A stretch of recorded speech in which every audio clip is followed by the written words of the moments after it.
Now, we are going to continue our session together and our morning together, so welcome if you're just joining us. It's day 2 of our Congress this year. Lots of conversations. We started this morning with the Chief Exec of Junior Achievement, just talking about that power of self-efficacy and talking about the power of encouragement, of saying to somebody, you did a good job. Just that quiet word of encouragement that could make a massive difference. And that thread of how we support people has gone through our morning, I hope you'll agree. Now, one way that we can enjoy supporting people is, of course, through philanthropy, through financial support, and with that comes some amazing connections. So I'm going to introduce 3 guests to the stage and a chair of our next session. In the chair very shortly will be the president of the Global Entrepreneurship Week, or rather the Global Entrepreneurship Network, Jonathan Ortmans himself. But why don't I start by introducing our guests to the stage. Firstly, someone leading a foundation really focused on advanced manufacturing and workforce development. They're leading the Don Wood Foundation. So let's meet Laura Macknick is going to be joining us on stage. Laura, come on out. Very nice to see you. Hello, Laura. Next up, a foundation that needs no introduction, the General Counsel and Secretary of one of the world's most influential entrepreneurship foundations, the Kaufman Foundation. Please welcome out John Tyler, everybody. And our final guest completing our lineup is the Dean of the Lilly Family School of Philanthropy at Indiana University. So really a global thought leader on giving and generosity and civic capital. Please welcome out Amir Pasik. Welcome out, Amir. Amir completes our lineup. Come and have a seat, Amir. Now, I know we're going to be joined shortly, but why don't I just start off, just to get the ball rolling? And I know that Jonathan will join us in due course. In fact, I think his helicopter is circling the arena as I speak. Why don't I just ask you just a really simple opening question, which is more about what gets you out of bed in the morning? What drives you to do what you do? Amir, if you could just distill that in like 30 seconds, where would you start? I would start with discovery. Discovery is what gets me up in the morning. The fact that there's something new is going to happen and that you can learn something from it. And yesterday and today, I've discovered this wonderful new community of entrepreneurs, and I'm very excited to be here. Hey, well, welcome to the family. It's very good to have you on board. Laura, what gets you out of bed in the morning? I would have to say a sense of purpose and thinking about our work in philanthropy and the ability to really see others reach their fullest potential as meaningful work and really gets me out of bed. Love that. Well, thank you for doing what you're doing. Jonathan, welcome to the stage. Look at that sheepish grin. I've never seen that look on his face. Yeah, we've known each other for 20 years and he's never seen that sheepish grin. By the way, I'm asking, welcome, Jonathan. Nice yes, to see thank you. Nice of you to join us. I'm asking them, just to get the ball right. I've been your warm-up act, you know this. Yeah. I'm asking them what gets them out of bed in the morning, and John was just going to tell us, and then it's over to you. What does get you out of bed? So probably a fairly similar response. You know, the work that I get to be a part of at the Kaufman Foundation, I think there's nothing quite like it that advances human dignity at the individual and systemic levels. Yeah. And my privilege to be a part of that.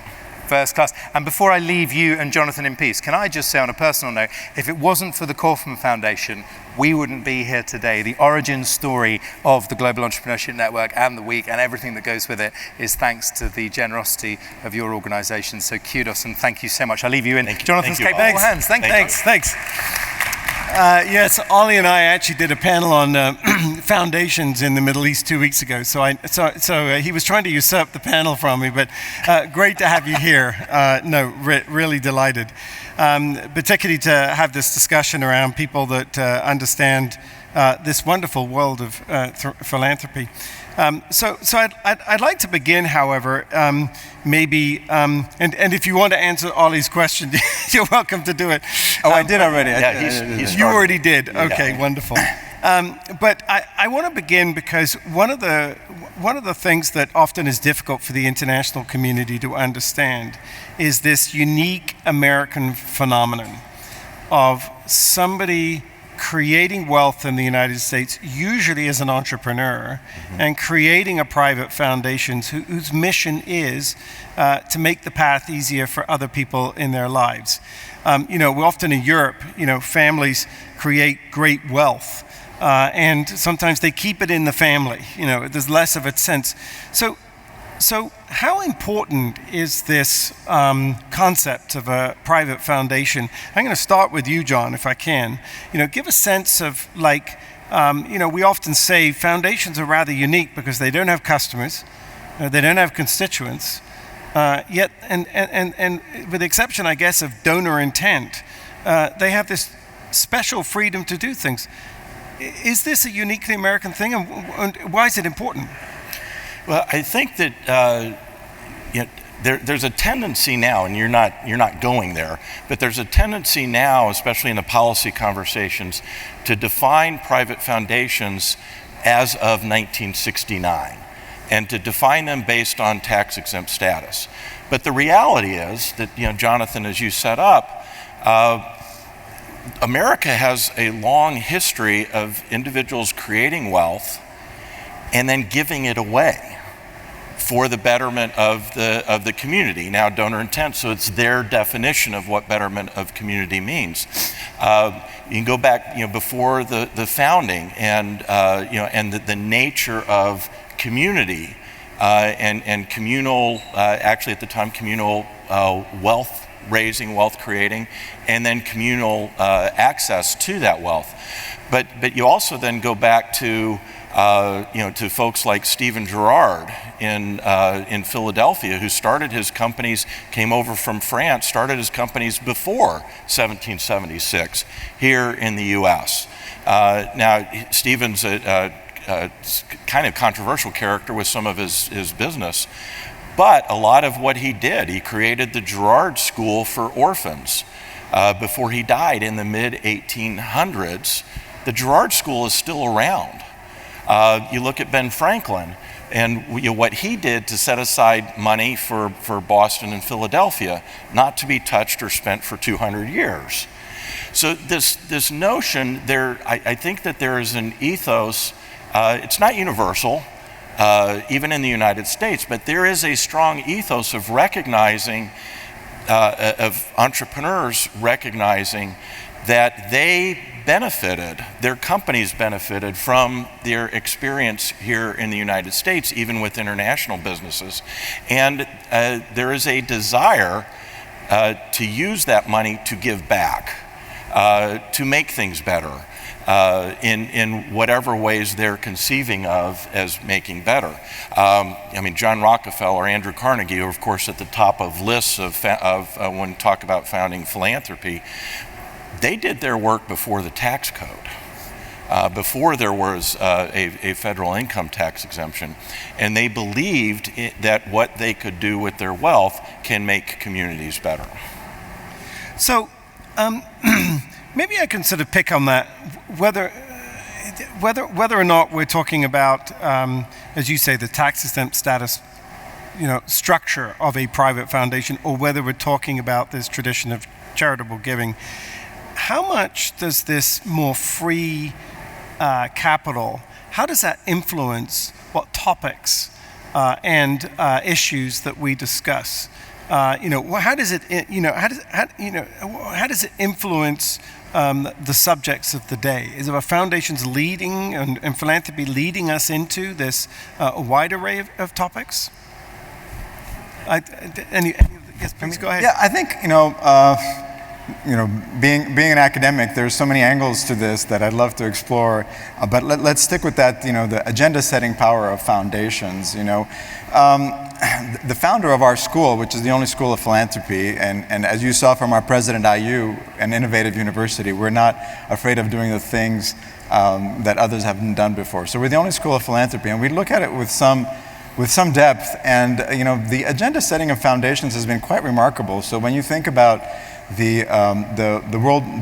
what happened after World War II, the whole UN system, the foundations played a huge role from Rockefeller to Ford to Carnegie in terms of preparing us during the war, and then afterwards, the UN sits on land that was donated by Rockefeller. So very much foundations were part of the conversations that helped set up the whole post-World War II system in very fundamental ways, bringing experts and doers and those waiting for the end of the war to come together. So not to take too much of a kind of an analogy to this particular period we're in right now, but we're in a similarly disruptive period right now. And so it wouldn't be only foundations, but the smart foundations, the ones that are looking to imagine what is the world going to look like, as we know some of these institutions that we have been used to are under stress and are being rethought with various degrees of intelligence, research, and reliability. Foundations are starting to look at that, and you have seen that particularly with the most famous foundation that we have today, in the Gates Foundation, that recently announced that it was going to spend down at a pace and with intensity that nobody had really anticipated. We knew that they were going to spend down, but what they're focusing on global health and global humanity, which is a very long tradition in foundations, and it's coming to the fore right now. So I'll offer you that tidbit in terms of foundations have traditionally been, because of the freedom that they enjoy and the unaccountability to constituents and to immediate interest, they have had that privilege, and some would say the responsibility, because if they don't have the accountability, what else are they there for but to help envision and rethink the way very large ideas of how our ecosystems should work together and where they should go in the future. Yeah, absolutely. Well, it seems like the Gates Foundation is going to have to spend money very, very quickly. What is it, $40 billion or $10 billion? How much are they going to have to spend a year? Over time, the projection is $200 billion in the next 20 years. Yeah. So let's move, if we can, a little bit towards the sort of role of philanthropy in entrepreneurship. You're obviously a newer foundation, Laura, and you've got but you've had some recent experience, obviously, of sort of the exact sort of responsibilities of how can you further advance entrepreneurship. Can you give us a little bit of thought sort of about how you sort of balance trying to be innovative with accountability in your grant making in the entrepreneurship environment? Sure. So that's an excellent question, and that's thinking about how do you balance innovation and accountability, right? And especially as a newer foundation, I think the best way that you can do that is to come at it as a lifelong learner, and and having that capacity for organizational learning, and understanding that we don't have all the answers, but what we'd like to do is convene all the key partners and all of the important voices in the community that need to be heard around topics of entrepreneurship, and make sure that those voices are captured as part of the work that we're doing. So some of the work that the Don Wood Foundation specifically has been embarking on has been coalition building, and that's hard work. It takes a lot of time, it takes a lot of energy, but it's the right thing to do to ensure that we're reaching underrepresented communities and entrepreneurs in particular that maybe don't have the same access to capital or the resource stack that they need in order to be successful. And so I think engaging that authentic voice as part of our work as foundations is one key thing that we can really do that will help balance that accountability with that innovation and that risk-taking. How much do we think that foundations should be, as you said, focused on those communities that are left behind? You've talked about, the voices and the communities that, as opposed to a broader field. So we obviously look at Gates, looking at, addressing massive issues in global health, of course. Do you think that the charitable privileges that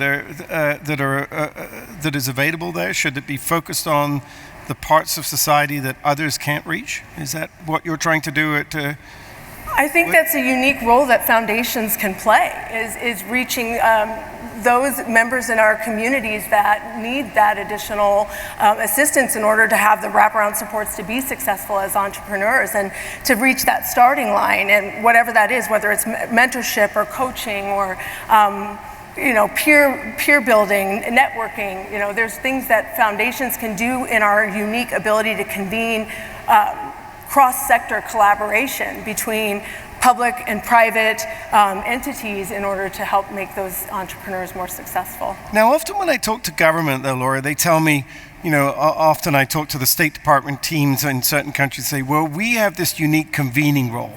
So what do we do differently in philanthropy that we think a public sector institution might do differently? How do we do that differently? Any thoughts on that from either you or Amir?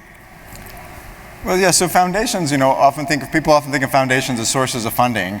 But one of the big powers of foundations is the ability to convene. And because they don't have a particular, obvious stake in terms of what they're bringing to the table, it's not something that a government would not be able to do because, they have their voters looking at why you're doing this, what's going to happen next. Whereas foundations can bring people together and say, this is a free space.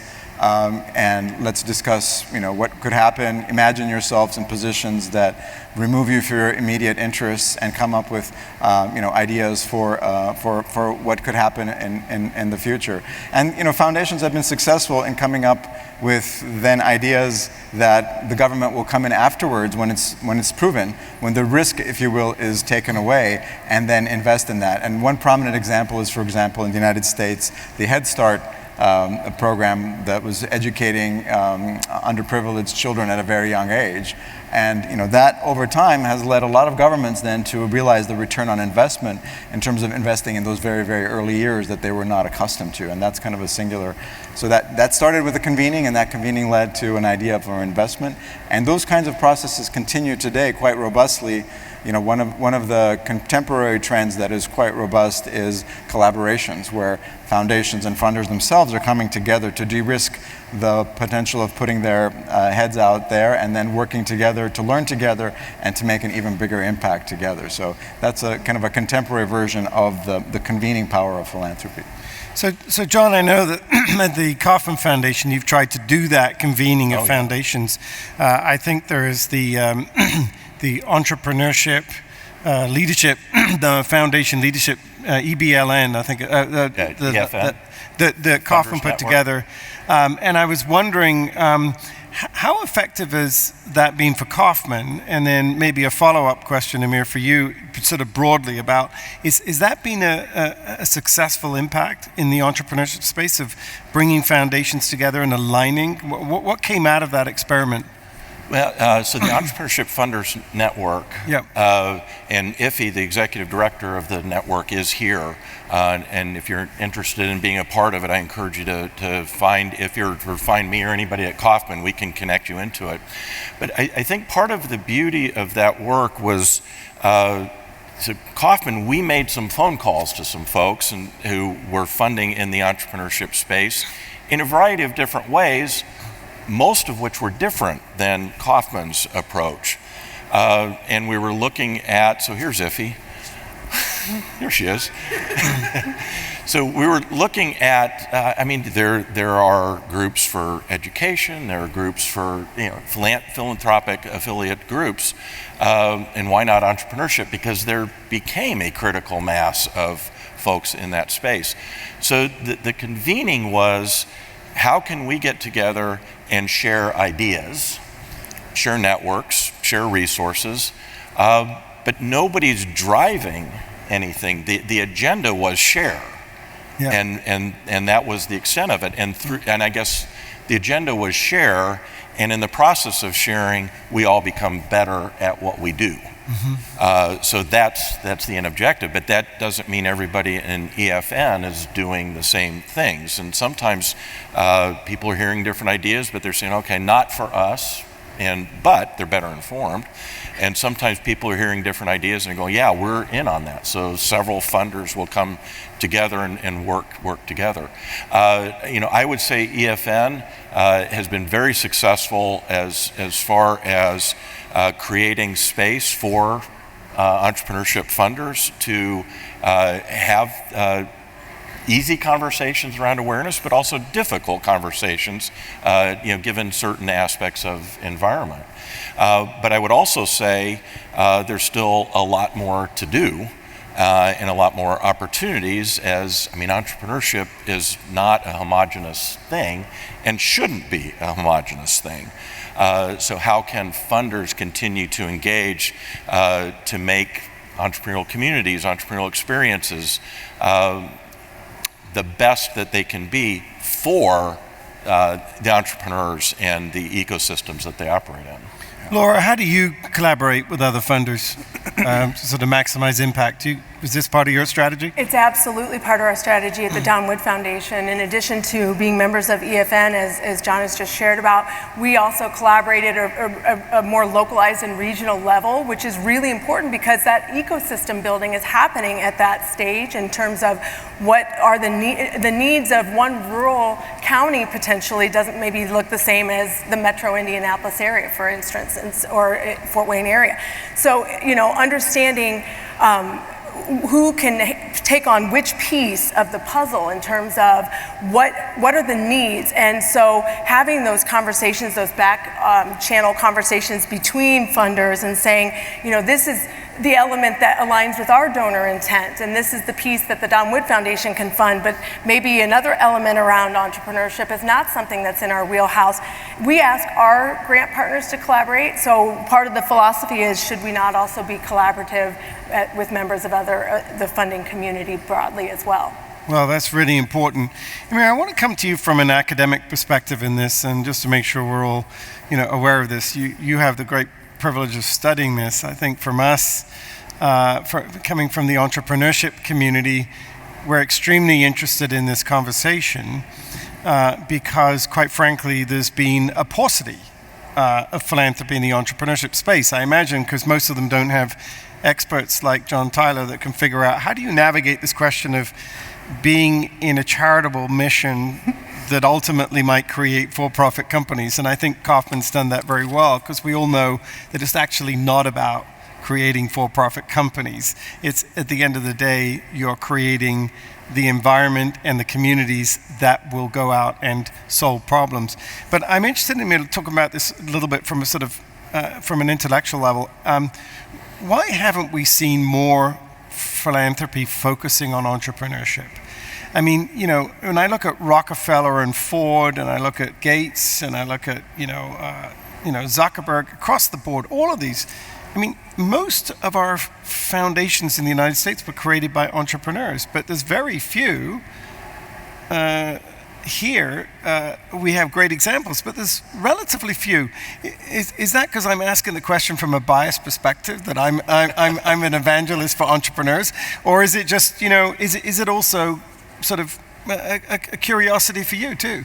We were talking about that before we came out this morning, and actually, if you look at the Candid, which is the research organization that collects all the information around foundations, there are about 7,000 foundations that have, in 2020, that issued 37,000 grants totaling $7.5 billion that had either entrepreneurship or social enterprise as one of their emphasis. 7,000? Yes. Yeah, so 7,000. Now, they are not like the Kaufman Foundation focused on private enterprise as much, right? Because they're looking at entrepreneurship in different levels. I think in signal ways, they're probably looking at it in the way you think about Grameen Bank and the micro-enterprise system, right? That was seeded by philanthropy, but once the proof of concept was there, private investors came in, and now that's a whole asset class and a whole category. So I think they're looking at places that are pre-market in many ways, right? Whereas I think your amazing enterprise is looking at market-based already entrepreneurs. So there is, I think, a kind of an adjacent ecosystem of entrepreneurship in the ethos of foundations that would be very amenable to engagement with, because the way we look at the history of philanthropy, in some ways we look at it at the social history of the moral imagination. Mm-hmm. The people who are trying to fix the world in some fundamental way. And I think that's really what motivates entrepreneurs in the private enterprise system as well. And I think we're often missing, to your point, why don't we have more? Because I think we're missing what's right in front of us. And those people who are entrepreneurs, the people who created public health, with foundation funding, the people who created the institutions to help kindergartners, the people who are supporting women with cell phones at a pre-market level, knowing that that's going to come to the next level and be ripe for private investment. So there is, I think, this adjacency of ethos of entrepreneurship, of trying to create new kinds of institutions, and we do need the entrepreneurial spirit, as you were saying yesterday. You are the new diplomats to help recreate some of the enveloping institutions as our world goes through a major change. I will mention one area that is really also expanding a lot is the issue of impact investing. So when you think about a foundation, typically in the U.S. context, you have 95% of the corpus is being invested in actually the private markets, right? We only give away 5% in concessionary grants. So as more and more foundations are wondering what social good can we do with that 95% that goes into the markets, there's a lot of opportunities for entrepreneurs to think, could we be investing in enterprises that will also advance the social purpose of the foundation? For example, are there companies that are educating entrepreneurs that, let's say, the Kaufman Foundation might invest some of its principal in rather than giving them a grant? So those kinds of issues are really developing quite quickly with not some controversy, but that's another area on the other side, on the investment side of foundations, that might provide some opportunities for entrepreneurs. I want to pick up on that right away, and I'm going to come back to a point about your 7,000, but I want to ask you a very quick question. 7,000, does that include corporate foundations, or private? Is that mostly? It might include corporate foundations, but corporate foundations are a very small player. Okay, all right, great. I want to ask you, John, if I could, on a follow-up to that. So I'm presuming at the Kaufman Foundation there is an investment arm that's figuring out how to grow your endowment, and so how much of this investment arm, typically either at Kaufman, or if you can't answer that, just generally from your knowledge, is doing what Amir's discussing, which is to think about, is our investing maximizing our return, or does our investing also need to be aligned with the kind of outcomes that we're trying to achieve in our grant making? Well, and I think across philanthropy, the answers are going to be different, and I think should be different. That's part of the flexibility that foundations get to have, along with the responsibility that they get to have. I do think more foundations are talking about things like impact investing, another whole topic as far as that term, but impact investing, mission-related investing, perhaps use of PRIs, which are charitable dollars, so part of the 5%, where the others are part of the 95%. So there are conversations, and I think that foundations within their mandate are looking at some of those opportunities, whether it's how they go about, and very few foundations, by the way, invest directly in businesses. They're investing with marketable securities, so they have fund managers, or they're working through intermediaries like private equity companies and venture capital, buyout, hedge funds, things like that. But private foundations may target a private, an environmental foundation may target private equity companies that are private equity firms that are investing in companies very much in the environmental space or the clean tech space or whatever it might be that aligns with mission. But they're investing on the investment side of the house. They're generally investing, that may be a filter alignment with mission, but the decision still then brings in their performance expectations, preserving and growing the endowment, which is not a bad thing by any stretch. But in some foundations, they view their approach to growing the endowment as much as possible over time to be the most effective charitable use of the resources that they've got. And certainly with perpetual foundations, because growing the assets over time means over time more money gets spent in that 5%. I think it's good conversations for foundations to have, for the foundation boards and investment teams to have, but the impact investing side also can take additional resources to have the expertise available to be able to do that.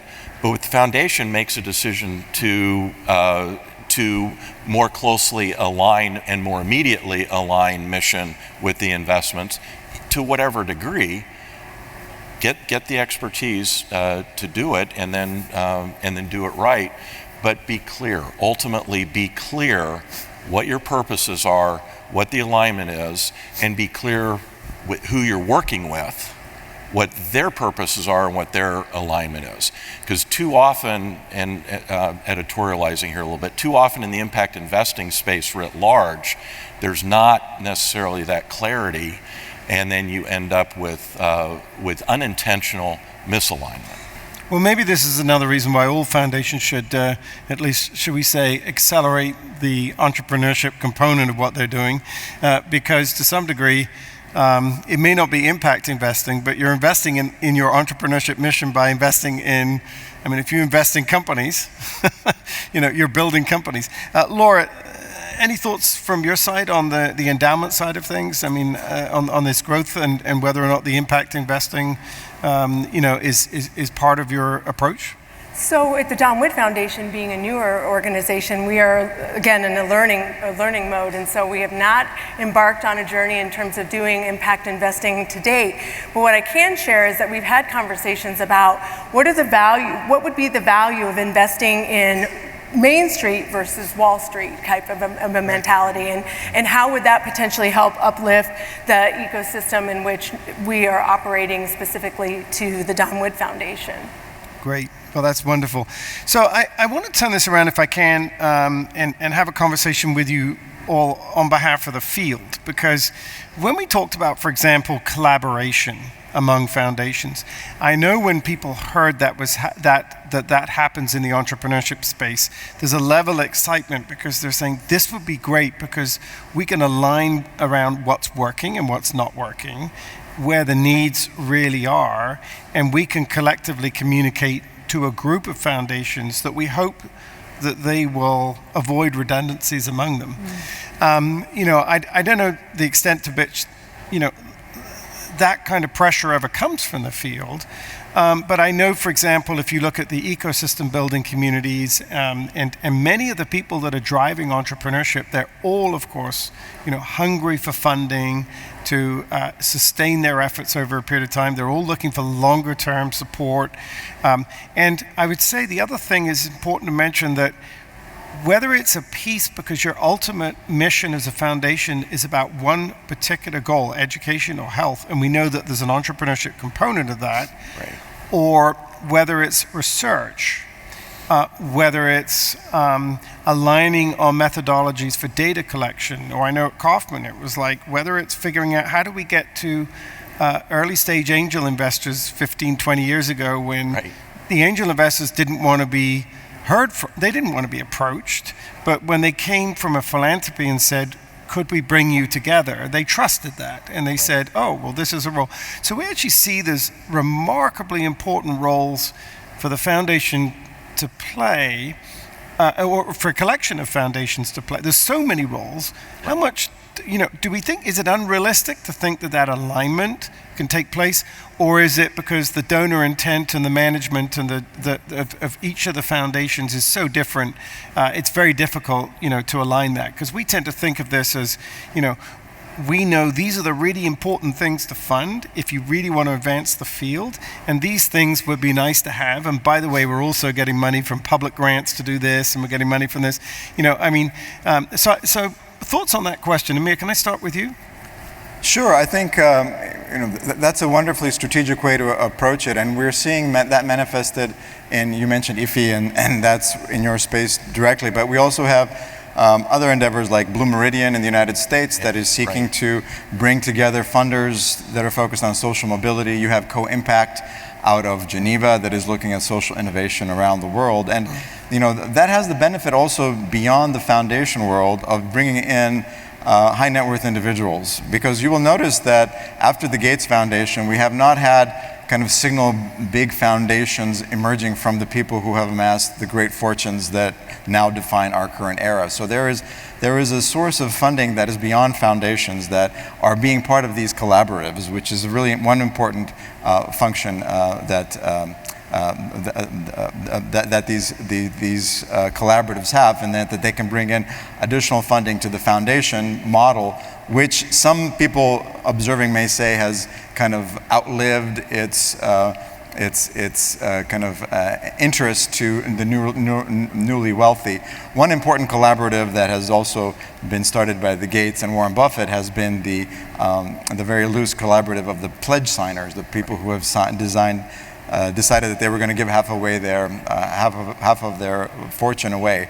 And I think it has had some successes, but it has still to disperse more money compared to the wealth that continues to be accumulated by the pledgers. So those are some of the collaboratives that are emerging right now. And Co-Impact is international. And of course, also I'll just mention, because the audience is so global, the Institute of Philanthropy in Hong Kong is convening people together in the Asian space, again, to the point of there is value in just sharing and seeing what innovations can come out from that. John or Laura on this question?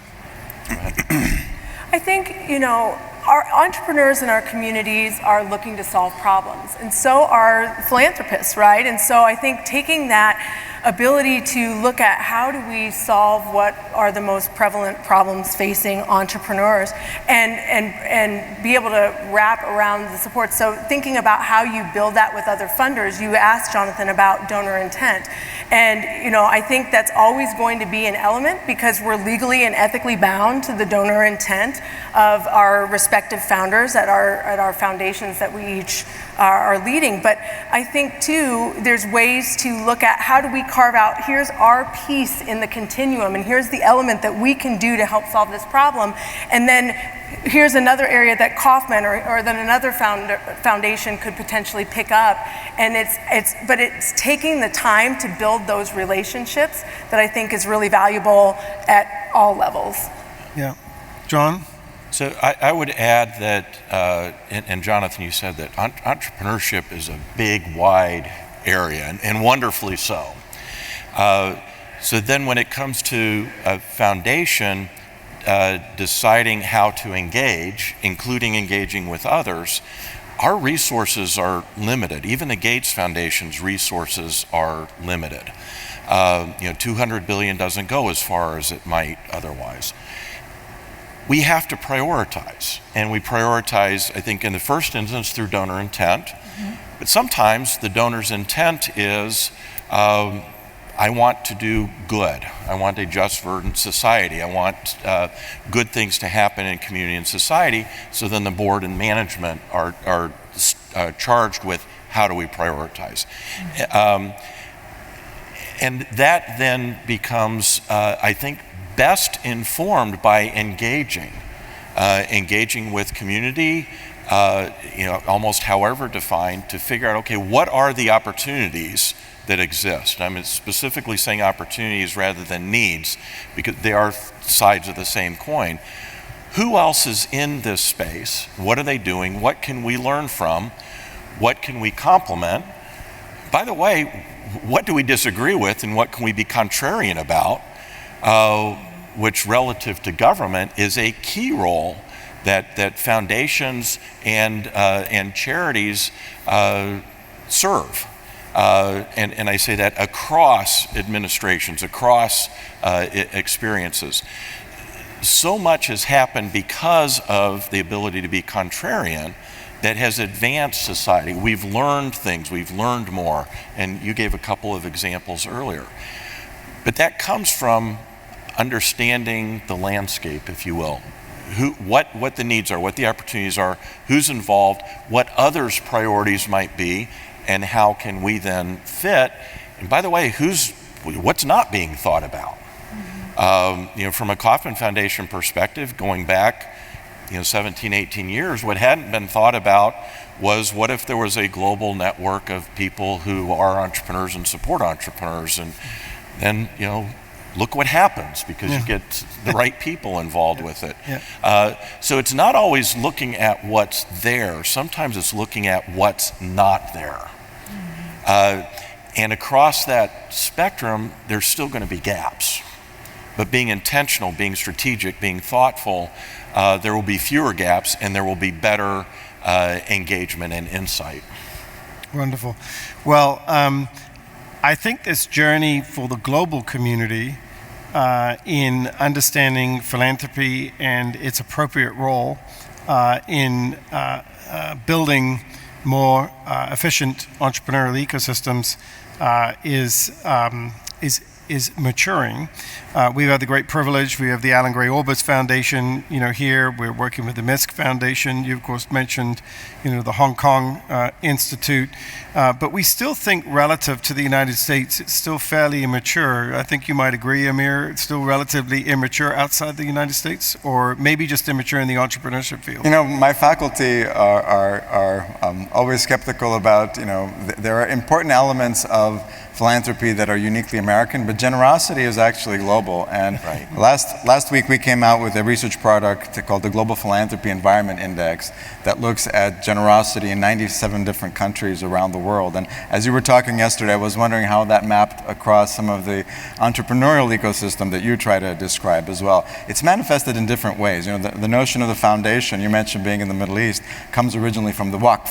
In the Arab world, right, that created that long-term view of the world. So there are elements that are unique to America, and we're particularly fortunate to have a tax system that makes so much of this transparent. But I think we need to work on teasing out the implicit interest in supporting a lot of these issues that I think is more universal than we imagine. That's fantastic. Well, we've only got a minute or so left, so I'd like to just give you all a chance to express some thoughts, as we look forward. Obviously, as a scholar of philanthropy, as a longtime experienced leader of a foundation that focuses on philanthropy, and as a relative newcomer to philanthropy, I would welcome any final thoughts that you would like to share with us. Obviously, you bring extraordinary expertise, and I think the thoughts for me are mostly around we have big grand visions for the role that entrepreneurs can play in tackling the challenges. For any of you that were here yesterday that I laid out, we picked 5 big challenges that we think will allow the innovation ecosystem around the world to have an extraordinarily big, bold impact. So to the extent that you need a coordinate, I would ask, what can we do, what can philanthropy do to make that process more efficient, and what can we do to make that partnership more effective in fulfilling that common mission of leveraging generosity, the generosity of the human spirit, to be able to sometimes do what's right, to retain trust among our peoples, to improve the prosperity, to move inequity, and to find opportunity for people where there may be plenty of talent, but there just hasn't been that opportunity. So I'll invite each of you to, if I can, just make a closing statement, sharing your thoughts on this broader topic. Thank you. I think as the newcomer to the space around philanthropy and entrepreneurship, the ability to continue learning, to watch as these supports and unfold and be able to mimic and replicate, but then also to take the lessons learned that we're learning as we do that work in our more regionalized effort, but then to be able to share those lessons learned broadly as well. So I think that's one of the unique things that exist in philanthropy, because there's not a sense of guarded IP and I know this so I can't share this. It's a share and share alike in philanthropy, and I think that's one of the gifts that the field brings that can help continue to advance entrepreneurship specifically as a focus area for philanthropy. Great. John? So I would say that the entrepreneurial phenomenon is an extraordinary thing. And by saying thing, I mean it isn't a thing. It's a lot of things that come together in unique ways for really every entrepreneur, every investor, every entrepreneur that starts but then grows and then continues to grow companies. There are a lot of opportunities across the continuum for philanthropy to engage, for generosity to engage, and also for entrepreneurs to engage back. But those things happen because conversations happen. But they also happen because people are trying to advance their own dignity and trying to bring out the best in the dignity of others through the work that they're doing. That may not be a mission, it may not be overtly stated, but ultimately that is a huge part of what the entrepreneurial phenomenon is. Whether it's the dignity of the entrepreneur, whether it's the dignity of those they're working with, or their customers, their investors, or suppliers, when done well, that is part of the end result. So I would agree with that as well. I mean, there is, the entrepreneurs that I have known have been very singular-minded and very focused and just very driven. And you could say that they do often have a moral vision of why they're doing what they're doing. And sometimes we often compartmentalize ourselves into different fields. And I think one of our tasks going forward is to talk more across different fields. We are reconstituting so many things, including, the way universities work. And, universities have a role to play in the ecosystem to, bring the knowledge together and make it available over generations and to make sure that it is rigorous, right? I mean, you have wonderful associations and consultants who can be really relevant in the moment, but, complementing your McKinseys and Bains and associations. You have the business schools, and so you have your business schools, you have your schools of philanthropy that should be much more connected to the ecosystems of the people in the field making things work, so that we can preserve, check, and continue as being partners in preserving that knowledge over longer periods of time. And we are closer in terms of the way of what we're trying to do about the world. We just often use different languages, so we need better translation. Well, thank you very much indeed. And I have to say kudos to the Lilly family for creating an academic field around this. And it's been a real privilege to have you here. It's been great to hear the nascent journey, because we're all about nascent activity. If there's a time frame that Jen focuses is on those first 5 years of pre-idea all the way up. And as always, John, we can't say enough in the presence of the Kauffman Foundation.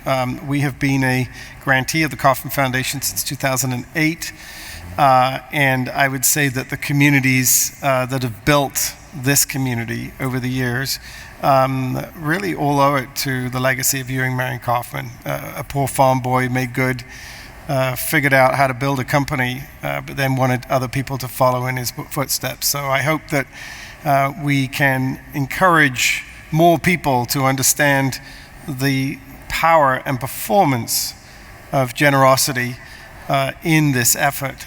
We'll be picking up this theme, I should mention, a little bit later today with Brad Feld and the release of his new book, Give First, where he's very much focusing on this notion that our community has always worked because we don't ask anything of anyone until we've asked first what we can do for them. So I think the spirit that you all bring and the energy is so aligned, which we believe in the culture of entrepreneurship, and we're very grateful for you taking a few minutes of your time to join us here and have this discussion. So thank you very much indeed. Appreciate it. Thank you, Jonathan.